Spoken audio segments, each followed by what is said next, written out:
Hi everybody, Stefan Molyneux from Free Domain Radio, back with a good friend, Mike Cernovich, a lawyer, a mindset expert, and the author of Guerrilla Mindset, How to Control Your Thoughts and Emotions to Live Life on Your Terms, and MAGA Mindset, Making You and America Great Again. He is also the producer of the film documentary Silenced, Our War on Free Speech. Mike, I just have one question for you today. Are you tired of winning yet? Is it enough for you? Does your cup run over? Well, what was funny is that, and by the way, MAGA Mindset is narrated by Stefan Molyneux. That's free on YouTube, and it's going to be on Audible soon.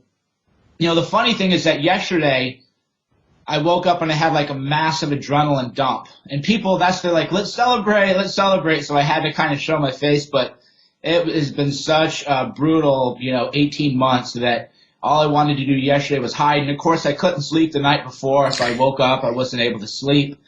I go, all right, So yesterday I was tired of winning. Today I'm ready to win again. It's not. I was doing a show with Bill Mitchell, and it's not leaving me. The feeling is not leaving me. The positivity, the enthusiasm, the excitement, the what's next. Of course you celebrate when something that you have worked hard for comes to pass, and we should always enjoy that. But it is, of course, now I'm sort of orienting myself to what's next. And what next seems to be riots, violence, setting fire to things, and what happens when you take the left's abusive language away, which the Trump presidency has largely done. When the abusive language becomes revealed as impotent, you get the physical abuse. Always follows the verbal abuse if it's blocked. And, boy, are they ever confirming what everyone voted for? Wouldn't you think so? Yeah, they're a violent mob, and the irony of this election is that everybody said Trump supporters are violent. False. It was the Clinton supporters who were. Then they said, well, if Trump loses, his people are going to be violent. Well, Trump won. Not only did he win the Electoral College by a landslide, CNN's latest projections say he might actually have won the popular vote as well. That's still too close to call, but point is, Trump didn't barely edge out the Electoral College. He won. The popular vote, basically 50-50, and their reaction is violence. And what I'll say is that while I do not encourage violence, I believe in the non-aggression principle myself. If they want a little dust up, then I would be more than happy to meet them on their terms.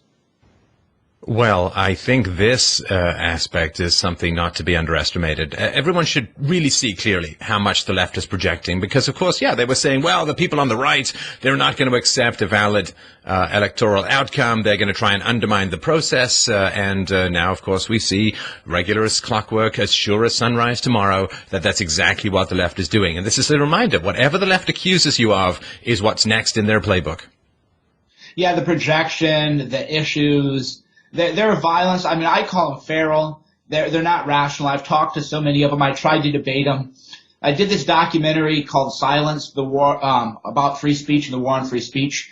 And I went to people who are social justice warriors and they're Twitter warriors, and I go, I will give you a legal contract saying that you can put a 90-minute or 90-second monologue into the film stating your position. I won't edit it. I'll let you watch it. They won't do it. They have no interest in civil discourse. Right. It's all about getting their way through tantrums, emotional manipulation, physical abuse, verbal abuse, whatever godforsaken tools they can get their hand on to get their way. And, man, I can really see, Mike, how they would be afraid of the free market. You show up to work anywhere. I got my first job when I was 10. You learn this stuff pretty quickly. Your employer cares about your professionalism, cares about you being there on time, cares about you pleasing his customers. That's what you're hired for. Tantrums don't work in the free market. They just don't work.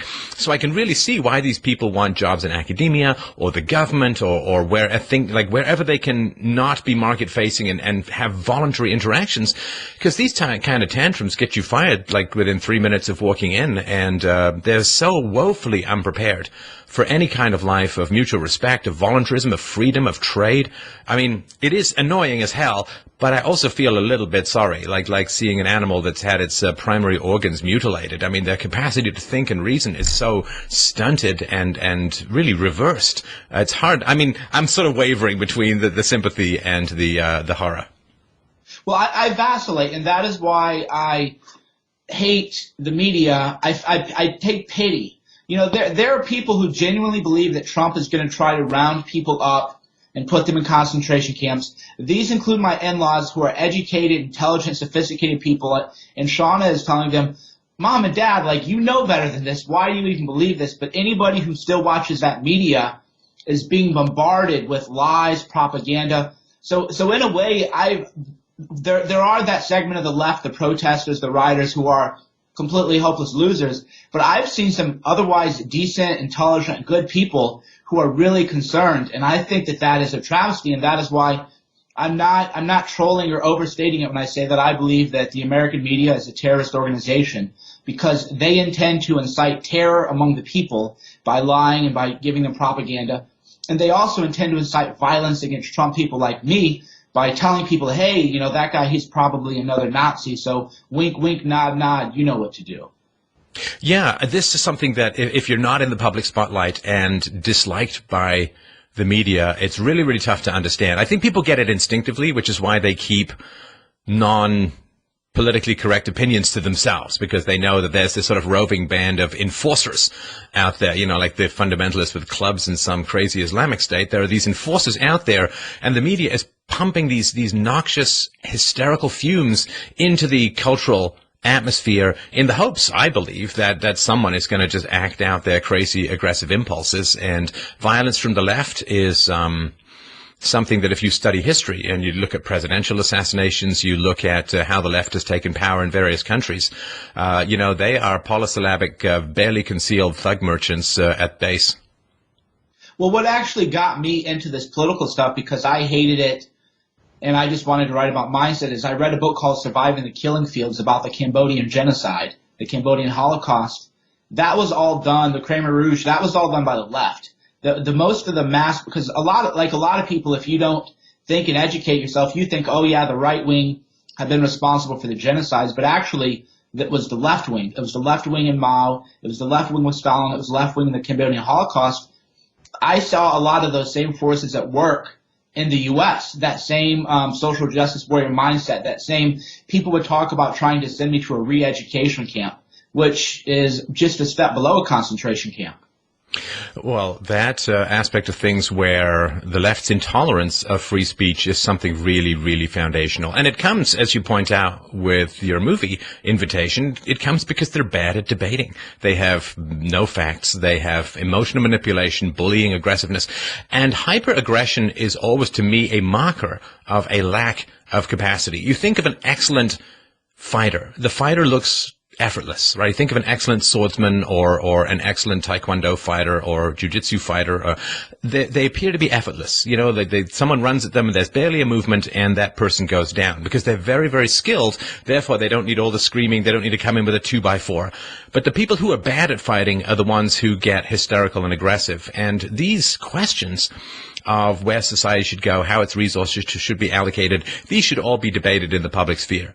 But people who really want their way and who don't have the humility to learn the necessary skills to become a good debater. I mean, I was debating when I was in junior high school. I started in my first debating team, and I went and was in the debating team and vice president of my debating society all the way through college and all that, and debated around Canada and internationally. So you have to work to become good at it. And they haven't worked to become good at it because they're not smart enough. Maybe they're not verbally dexterous enough. Maybe they just lack the humility that you need in order to improve your skills. So people have to understand that, you know, slander is the tool of the loser, verbal abuse is the term of the incompetent, and violence is the last confession of complete incompetence in the realm of public debating. And anybody who moves to these tactics on any kind of regular basis or who initiates these tactics, immediate disqualification. You know, if I show up to a fencing match with a 2x4, I'm not allowed to compete anymore. Yeah, a lot of it, what you touched on, it is that narcissistic mindset where, you know, I'm a professional writer. I've written a few books. I can string a few sentences together. You know what is on my bookshelf right now? Books on writing. How do I write? How do I become more effective? Because I don't believe my own hype. Nobody told me from when I was a little kid, you are special, you're precious, there's never been anybody like you. If you only learn to love yourself more, then the world is going to open for you. I was kind of grew up and had to figure out, like, okay, my life is actually going to be trash unless I do something about it. So we have an entire generation of people who have been coddled, and nobody has told them, look, you're not special. You're not good. You have to work at it. Even people like you, I bet you're still, before you do a show, you're still doing your homework, aren't you? I absolutely, and I'm watching the greats, and I'm trying to figure out how I can become better. I mean, I'm always trying to be more spontaneous without being random. That's a real challenge. Especially when I'm doing interviews. I want to be spontaneous, but I don't want to end up with some sort of tossed word salad spreading itself across the internet. So I'm always trying to improve, always trying to find better ways. I work on analogies, I work on metaphors. People think you just open your mouth and this stuff happens. It's like, no, it's a massive amount of preparation. It's the tip of the iceberg stuff, and the fact that you or I are gaining some prominence now. Well, I've been doing this stuff for 30 years. I've been a public figure for 10. Don't tell me about overnight success. It's a massive amount of preparation. And if you haven't done it, you haven't done it. And there's simply no way to pretend that you have. Yeah, the cultural sort of mindset shifted away from just put the work in. When I was younger, even, that was just put the work in. Life isn't fair. These are the kind of things you heard. Life isn't fair. Put the work in. And with these newer generations now, from the teachers all the way down, I guess their parents too, is a parenting failure. People aren't saying, look, you have to put the work in. You're not special, but you can become special. There's even been research showing that never tell a child you are talented. That is actually going to disrupt their growth. What you tell them is that you have an ability to learn and to grow and to achieve great things. You have that ability, but you have to apply it. Well, that's how people like you and I think that, boy, if we really work hard, we'll hit it. Maybe 10 years, maybe 20 years, we'll finally make it.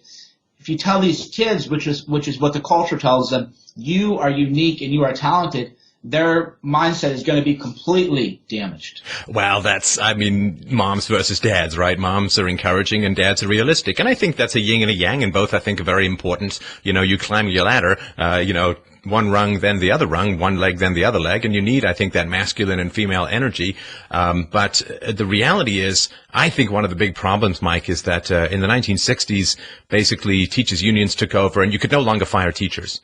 And there are many, many people I've talked to in my show and research that I've read and books that I've read saying that teachers are generally the least competent people around. I mean, that they're at the bottom of the educational standards. At the top is like physics and philosophy, and then at the bottom is all the people who go into teaching.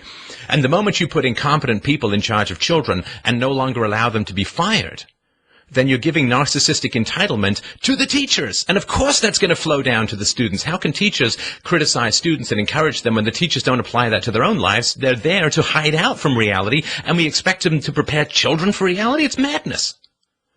Well, I remember one of my first awakenings was when I actually went to college, and then I looked at who the elementary education majors were, and they were all the party girls and everything, and I go, wait, my whole life as a kid I was told that I had to respect these people, but they were basically the people that are just getting wasted every weekend and aren't studying, 10 years from now. And I started to really question what is an authority figure. I started to question the whole social constructs of legitimacy, power, authority.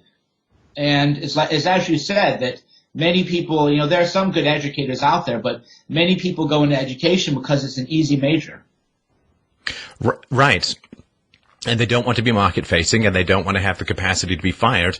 And of course, if you never have the capacity to fail, you never have the capacity to succeed. I mean, that sounds like a deepity, but it's actually kind of a real phenomenon. If you play it safe, you're probably never going to do that badly, but you're never going to do that well either.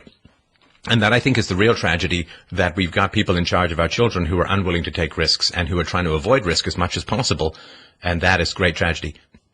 So everybody gets a trophy, everybody's special. It's like, no, in the real world, you have to bring value to people. Don't you think about that every day? I mean, I think about that. I've done 3,500 shows. I've got, 6 or 7 books out there, done a bunch of public speaking, and every day, it sounds cheesy, I wake up in the morning and think, what new insights, what new value, what new information can I bring to bear on my audience? How can I make people want to watch me today who watched me yesterday? And I can't offer the same stuff over and over again. I mean, that would drive me crazy, drive my audience crazy. How do, after 10 years and 3,500 shows, or however long it's been for people out there, how do you bring new value to people?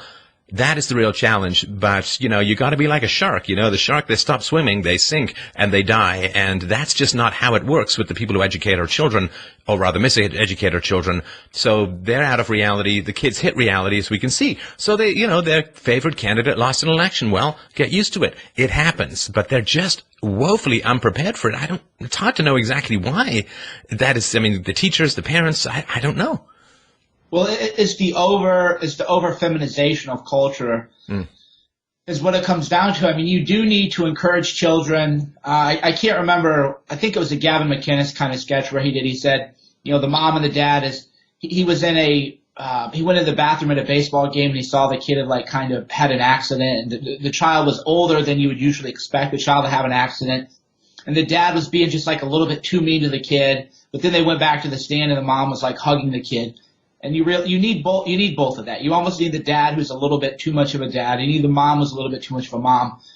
But with single motherhood, the way it is, with absentee fathers, with society telling men that they're trash, with society telling women that men are trash and you treat men like trash, it's been a completely over feminization where now we're seeing the end result. We are living in a feminine world. Well, we're living in a feminine West. The cultures that have more masculine energy seem to be spreading and dominating pretty considerably, and that should give us all pause. Now, there is something that's going on. I want us to get your thoughts on it. It's one of these, I'm sort of ambivalent about it. I knew it was going to come.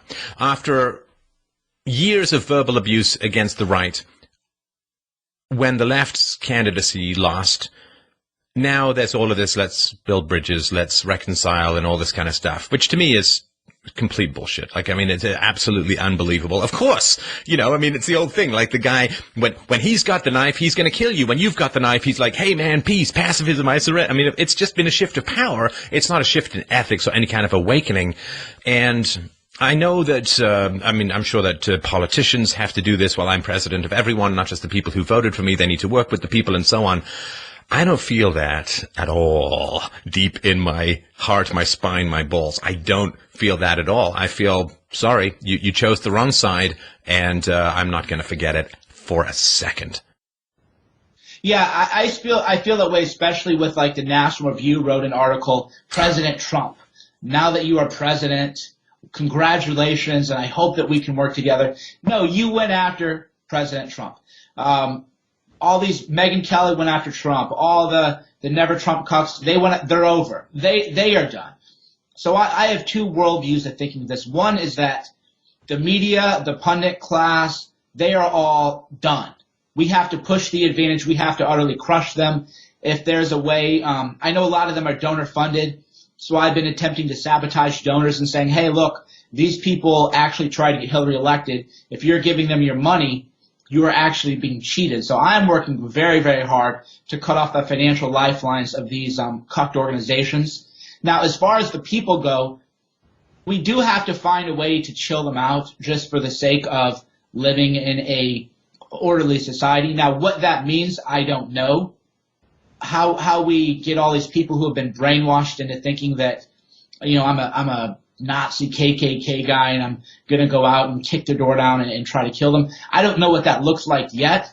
So I'm sympathetic to, I guess the way I slice the Somalis, I am sympathetic to the idea that we need to figure out all these people who are having nervous breakdowns. We need to figure out something about them. But we need to utterly crush and destroy the people who have led them to have a nervous breakdown. That includes the media, and that includes most of conservative media.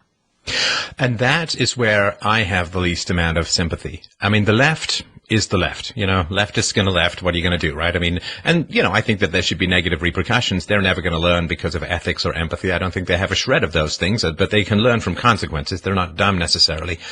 But the people on the right who mouth the platitudes of small government and who mouth the platitudes of, on the right, they've said for decades, to a lot of skepticism, but turned out they were right. Oh, the media is just the propaganda arm of the Democratic Party, and they're hand in glove, and they're deep in the pockets, and they're colluding behind the scenes, and so on.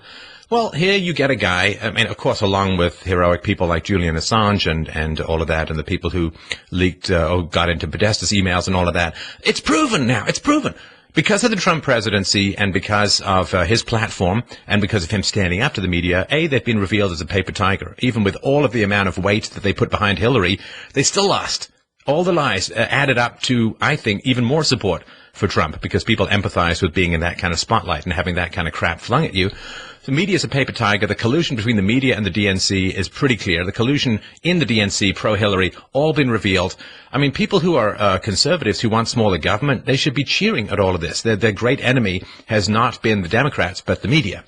And so people who attack Trump, I get that maybe people make big mistakes. Huge. Okay, then do a big mea culpa. Look into your heart of hearts. Figure out what went wrong. Look at your friends. Look at your paycheck. Look at your social circle. Look at whatever. Figure out what the hell went wrong that put you in such a terrible, negative, destructive position, and then figure out how to make it right. But it just seems like people are either flipping and not mentioning their prior allegiances or pretending like nothing happened, or now the olive branch, no, it's over. The olive branch would have been helpful a week ago, 2 weeks ago. Now that the dust has settled and the fight is done, what the hell is the point of arming me when I'm back home from the war? Right. So there's a lot there to unpack, and I'll start where you ended, which is that people do make mistakes, but what nobody is taught is what process led you to make this mistake? That is the only way I believe in redemption among friends, people I work with. People have done things that I would consider kind of wronging me, and I'll occasionally forgive them, not out of a sense of Christian guilt or obligation, but I would just say, well, what process led you to believe that this was the right outcome? Because a lot of times their mental model was skewed. There are ways that you can correct that. That's why I'm a big fan of what Charles Munger called like mental models of the world. Learn economics, learn philosophy, learn psychology, learn social media, learn marketing, learn writing, learn video, learn everything you can. Update your mental model of the world to make better decisions. So I always say, what led you from here to there, okay? Now, what led the media is not an error in process. Their process is that they're duplicitous, they're evil. So I've suggested that Trump to disband the White House press corps, and people can't tell if I'm really genuine on that. I'm 100% true. There's no reason to have the White House press corps. After the Michelle Fields hoax, where all of the media said, oh yeah, Corey Lewandowski beat this poor woman up. You can't let them. You can't let them into the White House because who knows what they're going to make up. It is, again, like the issue that I've realized this election. Like I've always been of the mindset that we're trapped in this world together, right wing and the left wing. Let's talk. Let's find reconciliation. Let's find compromise. It's just the reality of living in a pluralistic society. But the media isn't biased now. They are just hoaxers. They are just liars. They are frauds. So Trump absolutely should disband the White House press corps. That would be a great start. And we must not let the National Review, the Blaze, Glenn Beck, the Shapiro types, none of them can come home. There's no prodigal son coming home. They betrayed us before. They will betray us again. And what have they learned? What have they learned that they're confessing to as part of this process? And again, what happens is if somebody wrongs you and then writes before the great crisis, then okay, yeah, it's fine. I mean, people forgave Trump for his indiscretions that were recorded on the bus 11 years ago. And because he said, I hate what I did, I'm sorry about it, I'm going to be a better person, I'm a better person now. He owned it. He said he was sorry, and he worked for improvement. And of course, I mean, the head of his campaign, she's like the first woman, not that it hugely matters, but for those who are into the gender stuff, like she's the first woman to head up a successful presidential campaign. And of course the left doesn't care about it because she's on the right and therefore she's the enemy, even though they claim to be pro-woman or whatever. But we forgive people, forgive those who have trespassed against us. It's the same prayer that I said many, many times when I was a kid. But it has to be before reconciliation appears to be more self-serving, self-interested, narcissistic garbage. Like now that Trump has won and the people who say, well, now let's reconcile with Trump, they're just bending to power. They're adapting to circumstances. It's not like a sudden attack of conscience. Yeah, you don't get to dictate the terms of the engagement once the engagement is over. That's what I've been telling people. We won, you lost. You don't tell us what we need to do now. That isn't the way it goes. And I love all these articles now. Well, now that Trump's won, here's what he needs to do. No. Just no. You don't get to. You get to do what we tell you to do. And if you don't want to do what we tell you to do, it is a free society. You don't have to do anything that you don't want to do, but we are dictating the terms of the engagement. We have to press the advantage. We have to overcorrect it. So yeah, specifically, again, we got to disband the White House press corps.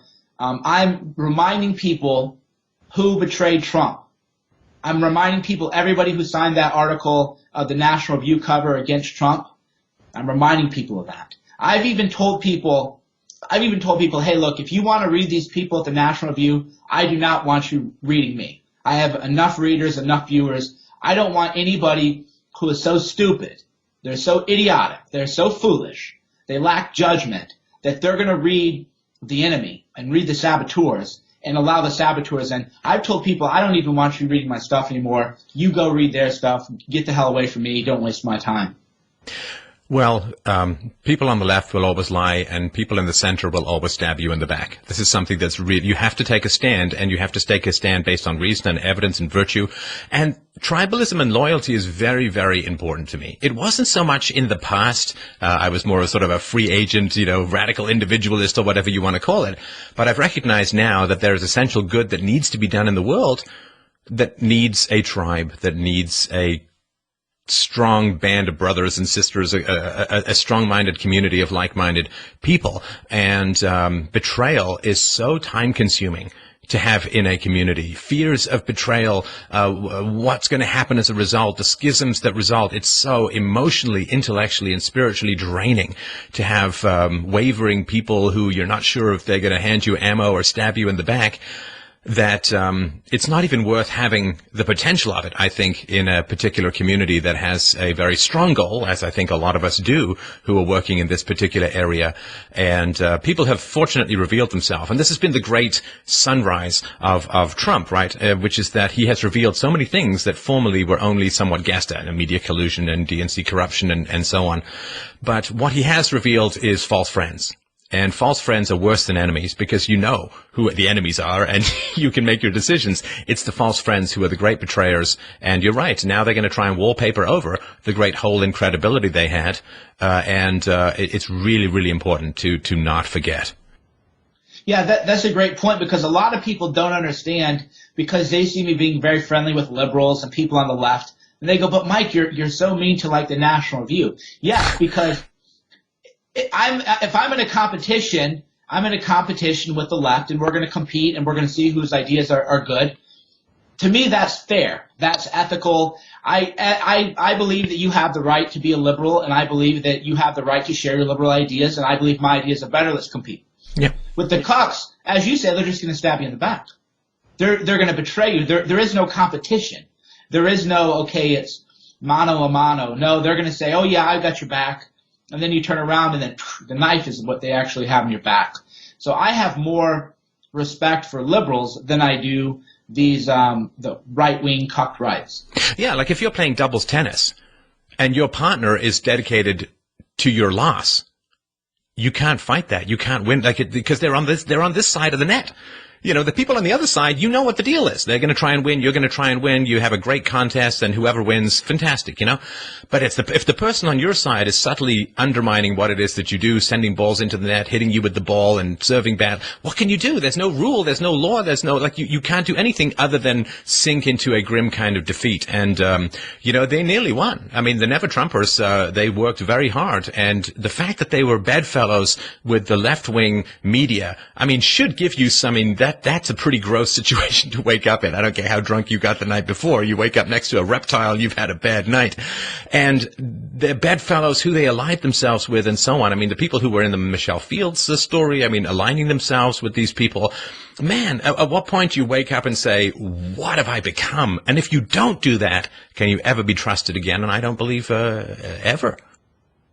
Well, I talked about this in MAGA Mindset, and I go, the goal of most people in conservative media is to write for the New York Times, and people go, Mike, you're wrong. Well, we proved it. We have people who are so-called conservatives writing columns at the Daily Beast. You would never see my byline at the Daily Beast. I would never in a million years go, I want to write an article for the Daily Beast. Never there. A lot of times I don't even answer when they call. I usually blow off the reporters. There's only one guy there I kind of he's all right. He's a little bit sneaky, but he cracks me up. So occasionally I'll talk to him. For the most part, I don't talk to media. I just blow him off unless I know the guy or have an existing relationship. And I know that you're even more firm about that than I am, or you just don't talk to him at all. No. So I only talk to maybe 10%, and I don't talk to 90%, but I'm sure not pitching stories to the New York Times and Washington Post and Daily Beast. Please, write about me, or please let me write for you. And that's what we saw with conservative media. They were running to the New York Times. Oh my God, I'm like Dave French's wife. I'm a conservative woman, but I can't be in the Republican Party anymore because Republicans are a bunch of misogynists. And she's writing that to the New York Times, throwing bombs at us. There's no coming back from that. Here's what I say. Go be a liberal. Go be a liberal. You can go be with the liberals, and then we can talk again. But you can't say that you're part of the right now and say that we're on the same team and say we're going to work together. No, you go be a little liberal, go hang out with the liberals, and now we're across the table, and then we can negotiate as free people. But you're not on our side anymore. The amount of damage that was done by this basic equation. I mean, if you go to some leftist and you say, what do you think of Donald Trump? And he says, oh, I hate him. Okay, that's accepted. We all understand that that's in a certain party category. It's in a party line. But you go to a Republican and you say, what do you think of Donald Trump? It has it's like poison on the knife to be in the Republican camp and to trash talk the nominee. On his way up or especially after he gets the nomination. And there's a special kind of evil banquet that is set out for those people because they're basically like spies with poison rather than honest fighters with swords. And the left opened their gates to invite all of these wonderful Republicans, and we're going to write great things about you, and you're going to be loyal, and we're going to love you, and all you have to do is slip the shiv in the shower.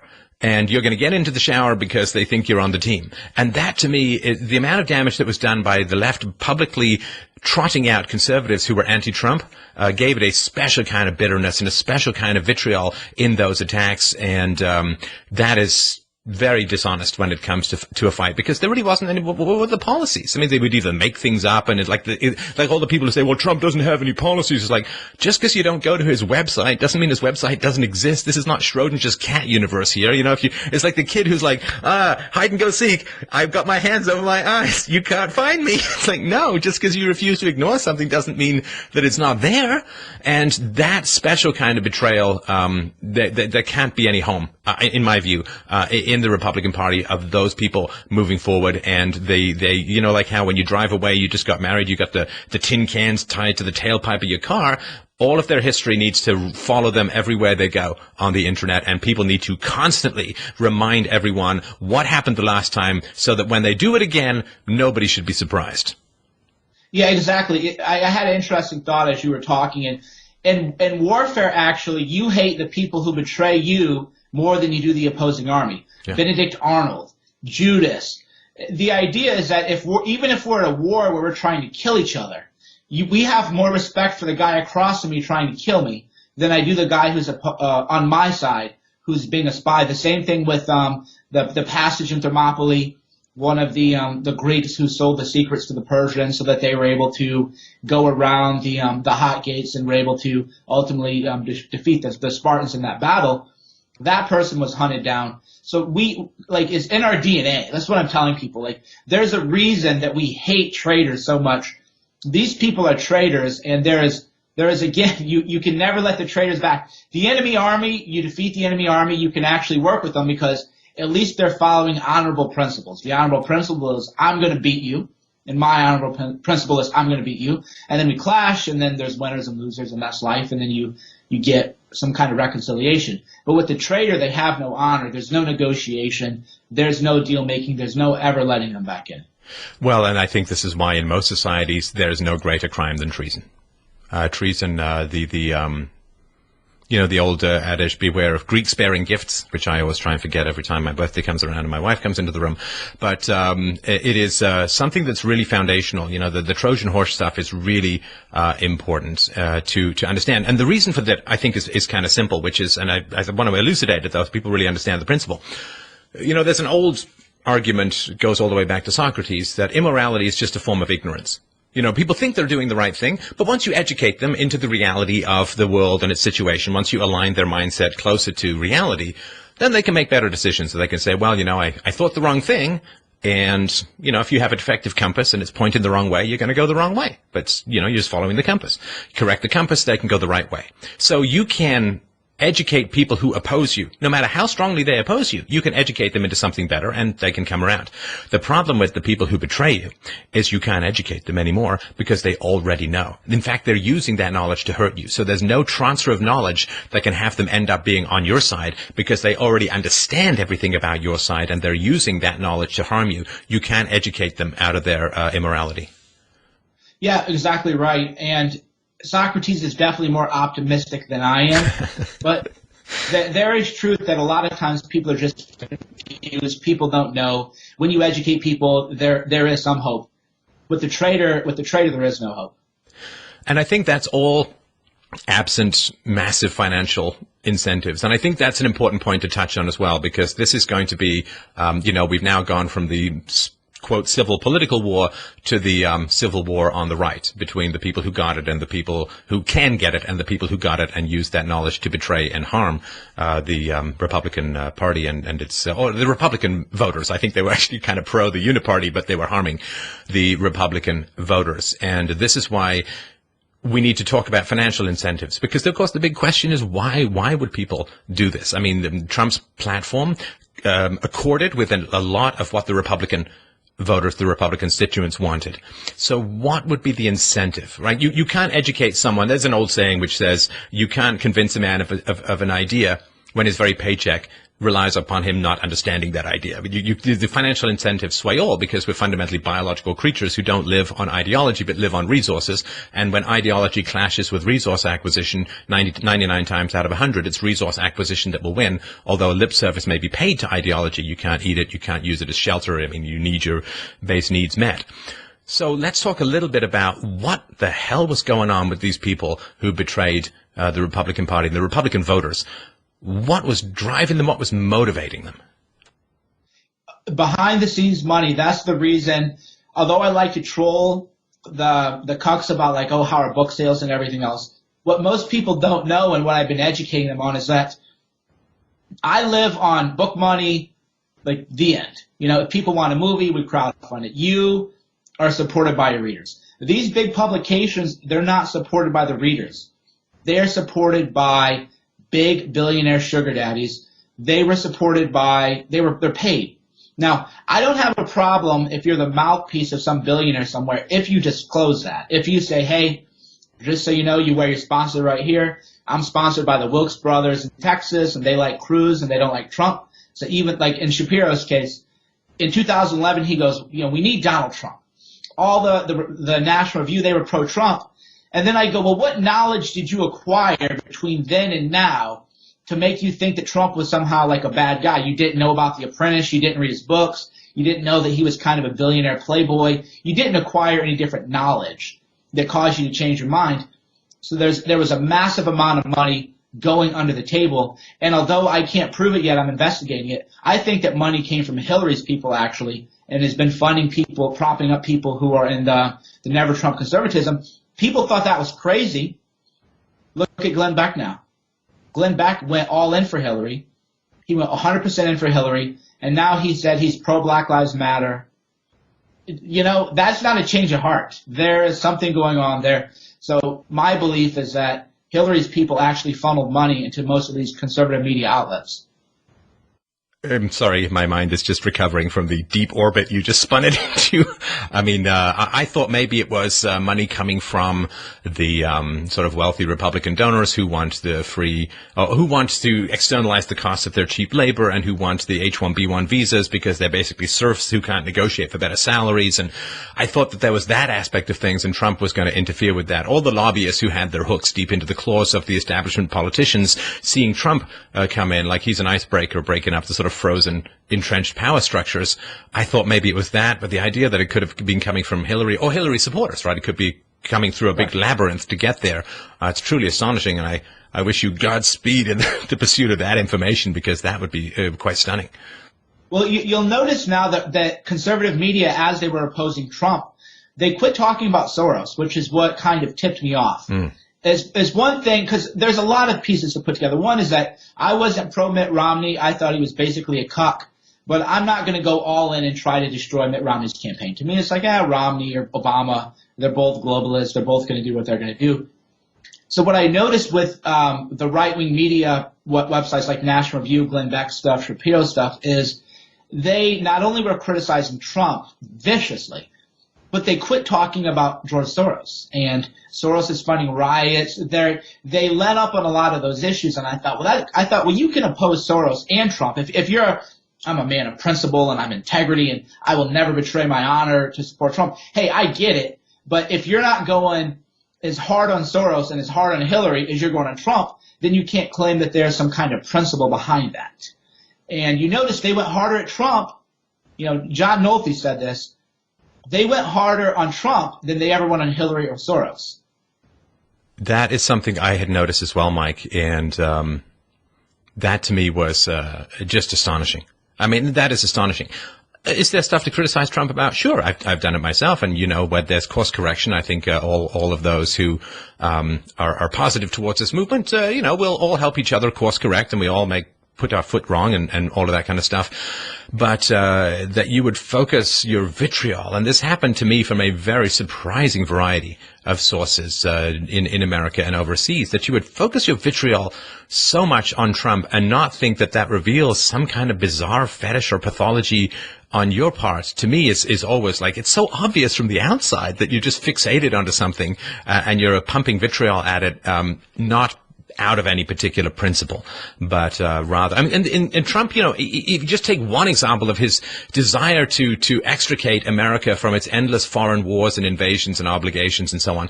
Well, first of all, the left should have been all over that. I mean, if the left is anti-imperialistic, dear God above, the idea that anybody on the left who's anti-imperialism and anti-empire and anti-foreign interventions, that they would go for Hillary Clinton, of all people, over Donald Trump, is to me absolutely astounding. This to me was the great revelation of this entire electoral cycle, which I'm still processing, and these conversations are very helpful. I think it is true for a lot of people, is that people said, well, these are the principles that I have, and this is how I'm going to guide myself. This is my compass.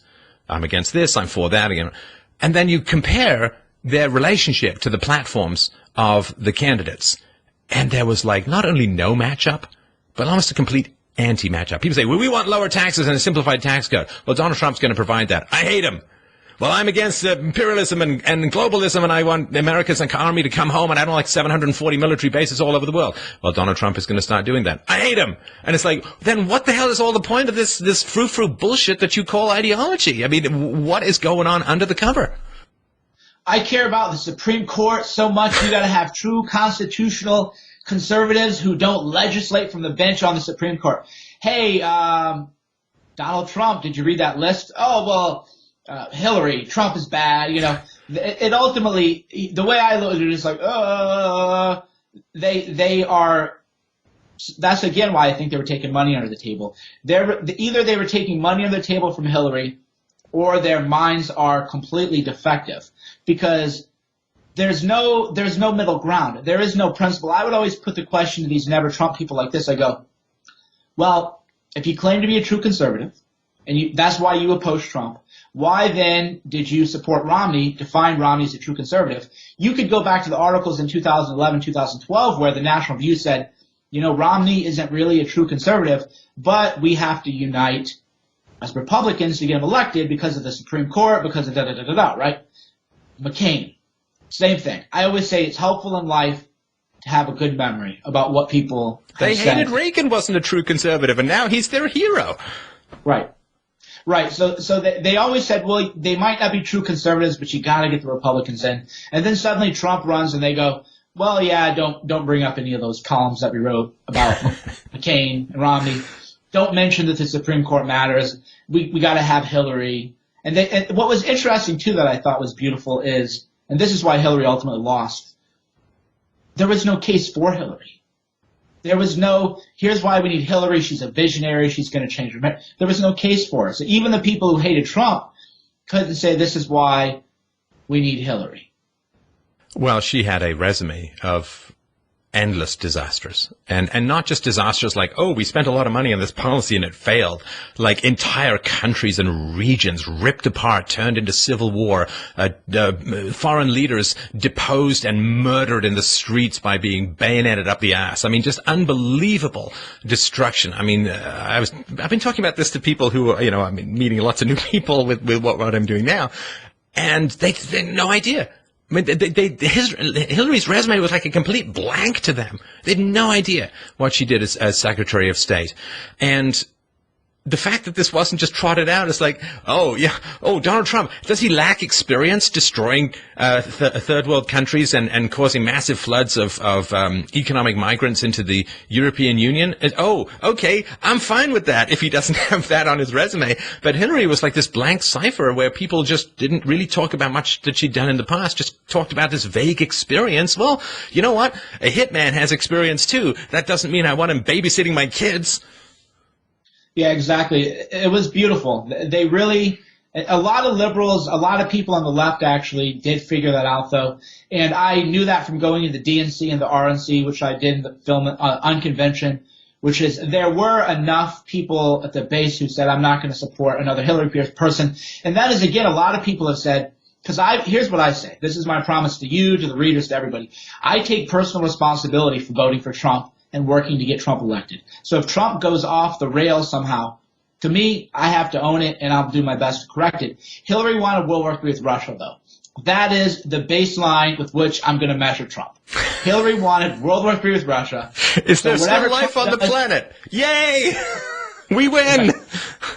So I'll hold Trump accountable for sure, relative to what Hillary wanted, which was World War III with Russia. So let's do a bit of, pat on the back, victory lapping as far as this goes. And I don't know what your thoughts about are this, Mike, but I've sort of seen that the people who are successful in independent media have, I think, generally tended to be more pro-Trump.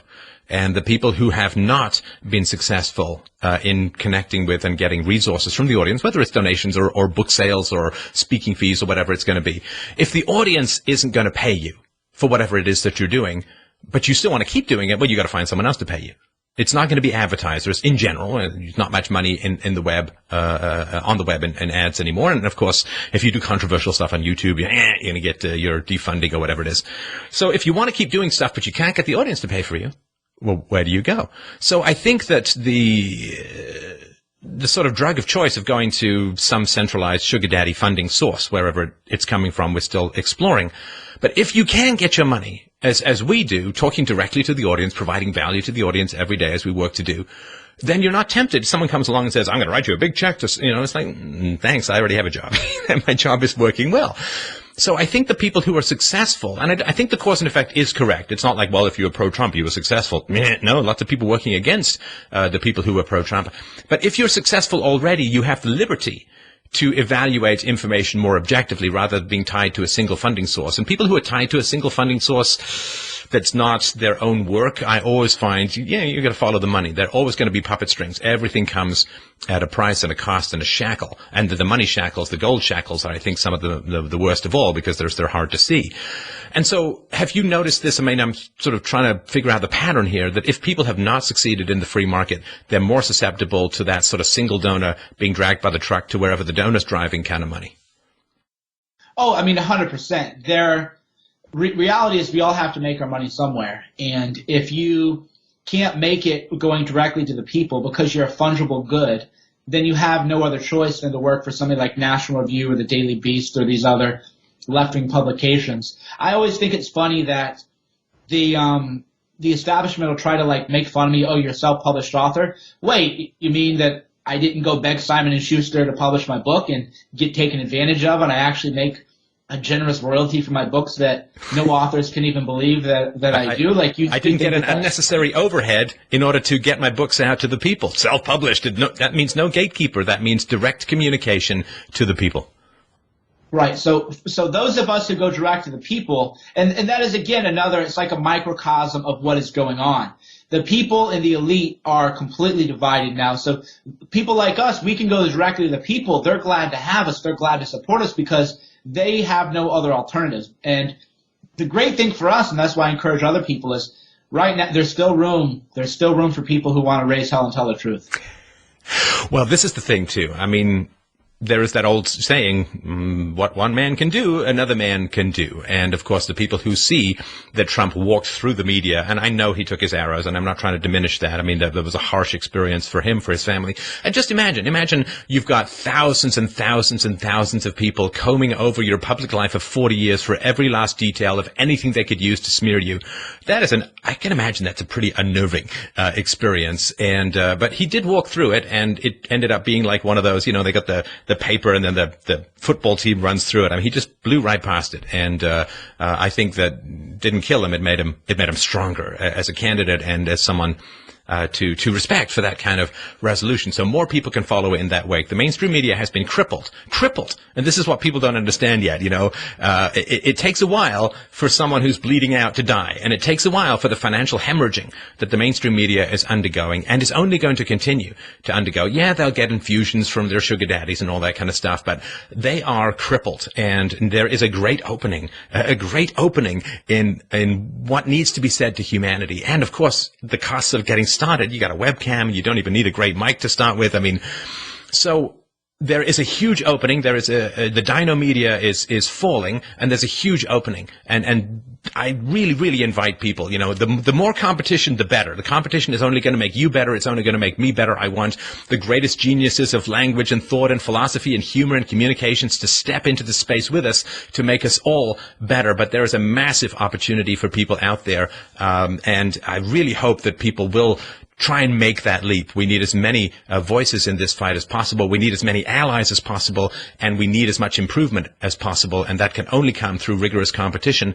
And what an amazing opportunity for people out there to change your life, change the world, grab a mic, grab a webcam, and talk to the entire planet. What an incredible opportunity to do so, and I would love it if more people took up that opportunity. Well, moreover, here's what I always tell people. I go, let's say that you're so good that you outcompete me and, it costs me money. Great, because I have to live in this world anyway. I have to live. That's what got me involved in all this stuff. There are many, many things I could be doing to earn my living. I would love for there to be 100 more Mike Cernoviches, 100 more Stefan Molyneux, 100 more people just making things happen, because a rising tide, right, is going to lift all boats. So the more people like us, the more people are waking up, the more opportunity for everyone else. So I don't even view it as competition. That is why, you're good about this too. I promote the hell out of people, young people. Like, I'm promoting, in theory, my competition. I'm trying to build up their branch, trying to boost them up. Because the more people we have speaking truth and the more people we have making the world better, the more opportunity everyone's going to have. Fantastic. So I want to make sure that people get your vital statistics to follow what it is that you're going to do. Mike's tweets are fantastic, and his website is great. So you can follow Mike on twitter.com/Cernovich, Cernovich. And Danger and Play, great quote from Nietzsche. Dangerandplay.com is Mike's wonderful work, his wonderful writing, and Periscope. He's a U-boat commander, king of the periscopes. And it's periscope.tv/Cernovich. We will put all of the links below. A great chat. I hope that we're motivating people to grab life by the horns, to go out and communicate to the world. It is a fantastic and exciting and challenging and beautiful thing to do. And this way, you make the world a better place. You get to topple into your 6-foot deep eternal dirt nap with a great deal of satisfaction, staring up at the stars of eternity, knowing that you changed the constellations of human thought. And I strongly encourage everyone to check it out and to try and make the world a better place. Now is the most important time for all of that. So thanks, Mike. A great pleasure. I'm sure we'll talk again soon. Great. I'll talk to you next time.